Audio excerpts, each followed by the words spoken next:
A janela estava aí antes? Como eu não percebi uma janela dentro dessa sala?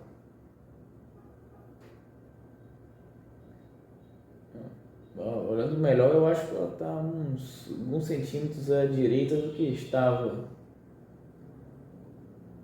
há uns minutos atrás. Ou será que isso é uma impressão minha? Ih, tá gravando? Se você está vendo esse vídeo, deve estar curioso para saber por que, afinal, eu peço a polissonografia com tanta frequência no meu consultório. Bom, isso não é aleatório, isso tem um motivo, obviamente, e o motivo é se identificar, pelo menos na maior parte dos pacientes, é se identificar um transtorno do sono bem comum na população psiquiátrica, que é a apneia obstrutiva do sono, que é a chamada falta de ar à noite, que entre outras coisas pode se expressar com ronco. Bom, essa situação é extremamente comum, né? Um transtorno bem prevalente na população psiquiátrica e pode explicar por que o paciente é resistente ao tratamento, ou pelo menos ser um fator contribuinte para a resistência, além de explicar parte dos sintomas de alguns pacientes. Em outros casos, em algumas situações, pode ser até que explique completamente os sintomas que os pacientes apresentam. Para ilustrar o que eu quero dizer, vamos primeiro ver esta tabela aqui de uma revisão sistemática de M.A. Gupta e F.C. Simpson, feita em 2015, que mostra a prevalência de apneia do sono em diversos transtornos psiquiátricos. A intenção desta revisão era verificar se os resultados dos mais diversos estudos sobre o assunto procediam, se havia concordância entre eles ou se haveria algum tipo de viés de seleção nas populações estudadas. E nesta revisão se verificou que os resultados eram muito heterogêneos e muitos deles haviam de fato sendo encontrados viés de seleção. Lembrando que em um estudo estatístico, de onde você tira a população do estudo, isso pode acarretar em resultados completamente diferentes. Vendo esta tabela aqui, podemos ver que os autores da revisão dividiram os estudos que eles estavam analisando em estudos feitos com populações originárias de clínicas, como por exemplo clínicas do sono ou hospitais psiquiátricos. Já outros estudos foram feitos com amostras retiradas da população. Em alguns casos, como na esquizofrenia e no transtorno esquizoafetivo, nem sequer existiam estudos com amostras retiradas da comunidade, pelo menos até o momento no qual essa revisão foi feita. Já de cara se nota uma grande variabilidade de resultados. Vejam aqui, por exemplo, sobre os estudos de populações retiradas de clínicas. Clínicas, você aqui subentenda clínicas, hospitais e instituições. Aqui no transtorno bipolar, temos 4 estudos e os índices de prevalência em indivíduos com apneia do sono vão de 2,9% a 69%. E a de depressão vai de 0% em um estudo até 66% em outro. E o fenômeno se repete nas outras situações também, geralmente com a variabilidade sendo maior nas populações retiradas de clínicas. Os autores atribuem isso ao viés de seleção por parte de alguns estudos, e os viés podem ser muitos. Um deles é incluir no estudo pacientes que possuem queixas principalmente relacionadas ao sono, e outro fazer um estudo com base em uma amostra retirada de clínicas do sono. Existem outros vieses aí, claro, como retirar os pacientes de instituições psiquiátricas, onde se encontra os participantes teriam maior chance de usar remédios que podem favorecer o aparecimento de apneia.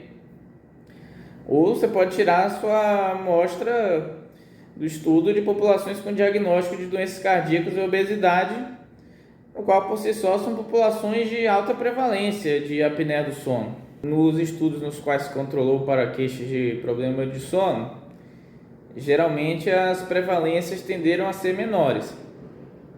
Mas com isso já temos um dado importante. Quando o paciente tem queixas de sono, vai ser muito grande a chance de encontrarmos apneia neste paciente.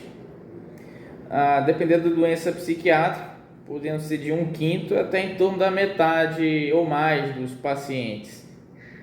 A apneia do sono, ela tem uma série de sintomas que se sobrepõem aos sintomas comuns de uma depressão. Como podemos ver na imagem aqui, no lado da depressão temos a tristeza, a anedonia, a agitação, a culpa, a perda de peso. E no outro círculo, no lado da apneia obstrutiva do sono, temos o roncar, temos a observação, que geralmente a observação é feita por alguém que convive com o paciente ou até dorme com ele do lado. Observação dos próprios eventos de apneia. Temos também os despertares causados pelos eventos de apneia.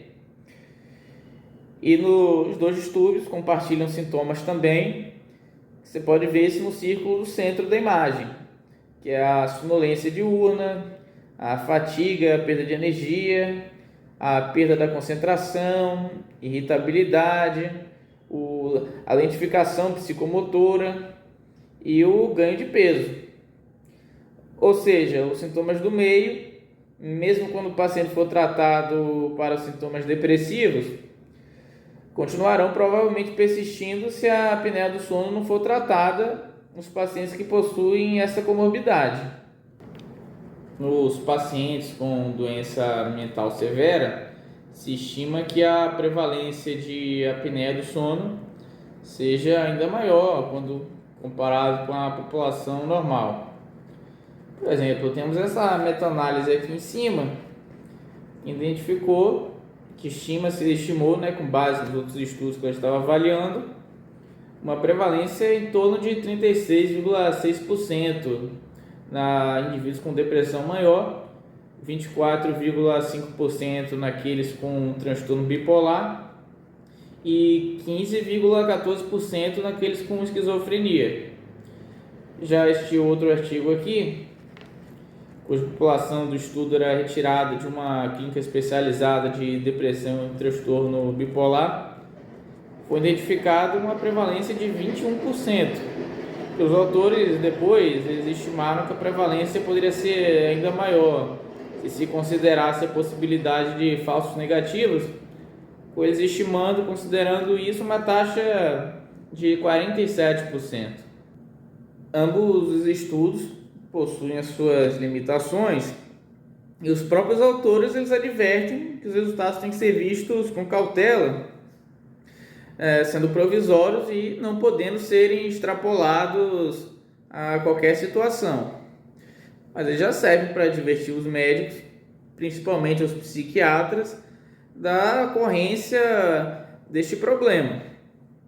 No meu consultório, pela minha experiência própria, eu devo dizer que naqueles pacientes com insônia refratária abordar outras abordagens tanto farmacológicas quanto não farmacológicas, quando se faz a polissonografia, eu tenho encontrado a apneia do sono em grande parte deles. Eu diria que isso até é a regra nesse tipo de paciente, aqueles com insônia refratária, outras abordagens.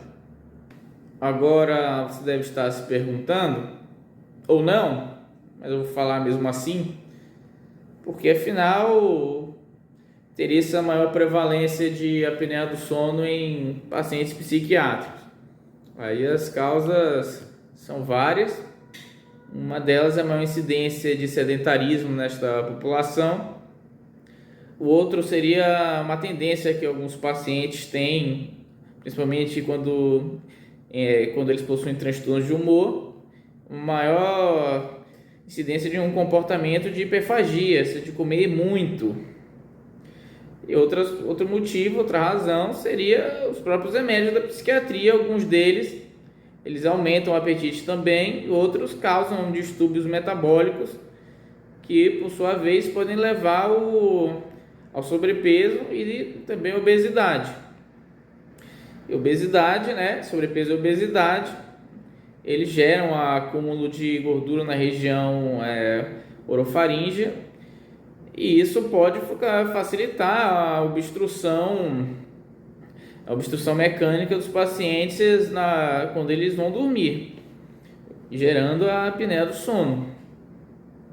Por isso aqui, a polissonografia deve ser sempre considerada em pacientes com sobrepeso ou obesidade quando eles relatam problemas de sono. Continuando a falar aqui sobre as medicações psiquiátricas, os benzodiazepínicos, os calmantes de tarja preta, eles, apesar de serem usados frequentemente como hipnóticos, eles também podem favorecer o aparecimento de apneia do sono em alguns pacientes.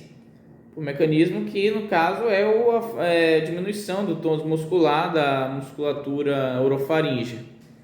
Os antipsicóticos também podem facilitar o aparecimento de apneia por mecanismos independentes do ganho de peso, por mecanismos de efeitos colaterais extrapiramidais. No caso da depressão, há autores também que pressupõem um mecanismo de disfunção serotoninérgica nos núcleos do nervo hipoglosso, que são responsáveis por manter o tônus da musculatura da base da língua. Se essa musculatura estivesse disfuncional, isso poderia também favorecer o aparecimento de apneia do sono. Lembrando que disfunção serotoninérgica também é uma situação comum em pacientes depressivos, então seria um mecanismo mais ou menos parecido que esses autores acreditam. É bom mencionar aqui que a própria apneia do sono parece ser um fator de risco para a depressão, com estudos apontando que a prevalência de depressão em indivíduos com apneia vai de 40%, 50% ou 60%, depender, claro, da metodologia empregada, da população estudada, mas todos concordam que a prevalência geralmente é mais alta do que na população de indivíduos sem esse problema. Não tratar a apneia do sono irá ocasionar em problemas além da refratariedade ao tratamento. A apneia, por si só, ela já pode causar, devido à fragmentação do sono ou a situações de hipóxia que ela ocasiona, ela pode gerar distúrbios cognitivos e atencionais nos indivíduos que a apresentam. A apneia do sono, ela ainda pode ser um fator contribuinte para doenças clínicas, como a obesidade, hipertensão arterial ou a diabetes mellitus tipo 2. Cada uma destas doenças sendo um fator de risco para a piora ou para a refratariedade de doenças psiquiátricas e também para a deterioração cognitiva no paciente. Lembrando que todas essas coisas também podem ocasionar em piora do padrão de vida, limitações que o indivíduo passa a ter, e isso também por si só também é um fator de risco de perpetuação e de piora das doenças psiquiátricas.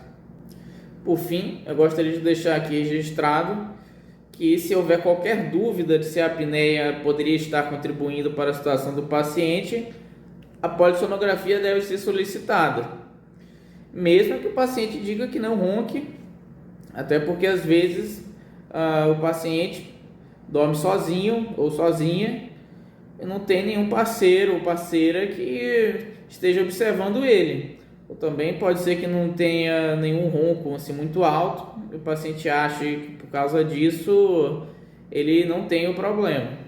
Lembrando que a gravidade da apneia do sono não é dada pela intensidade do ronco, mas pela frequência deles.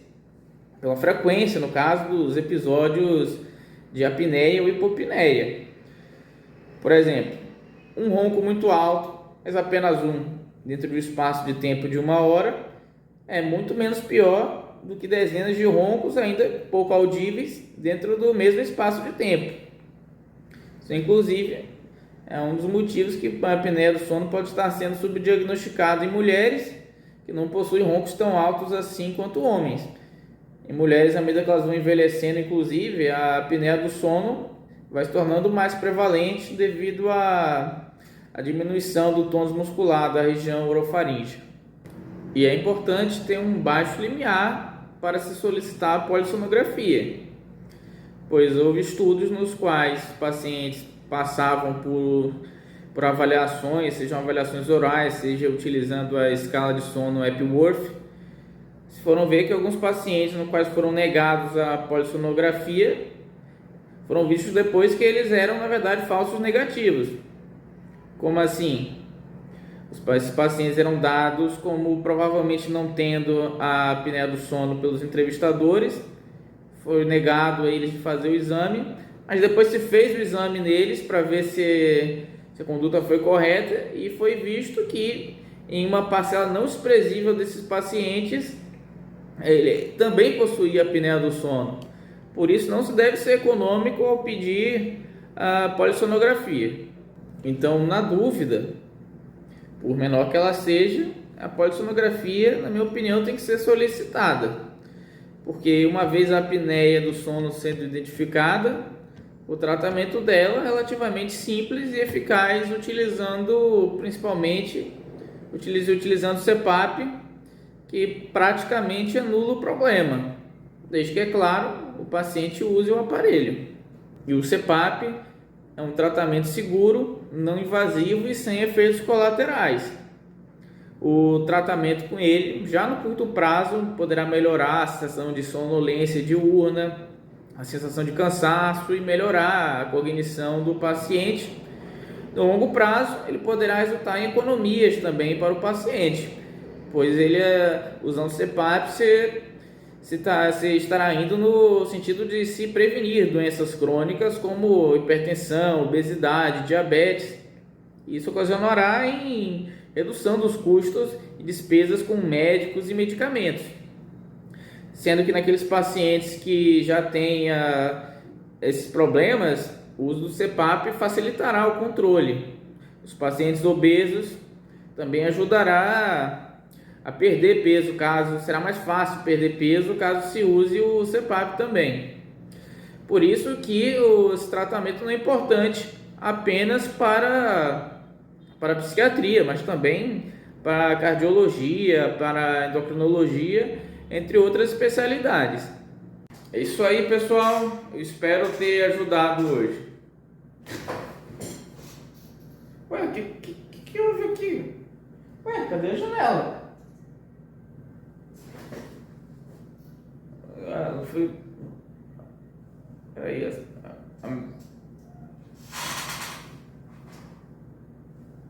Ué, as coisas mudaram de.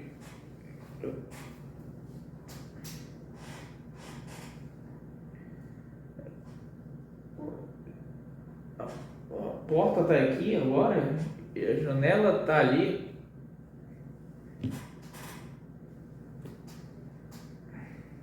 Espera, meus dedos mudaram de posição também.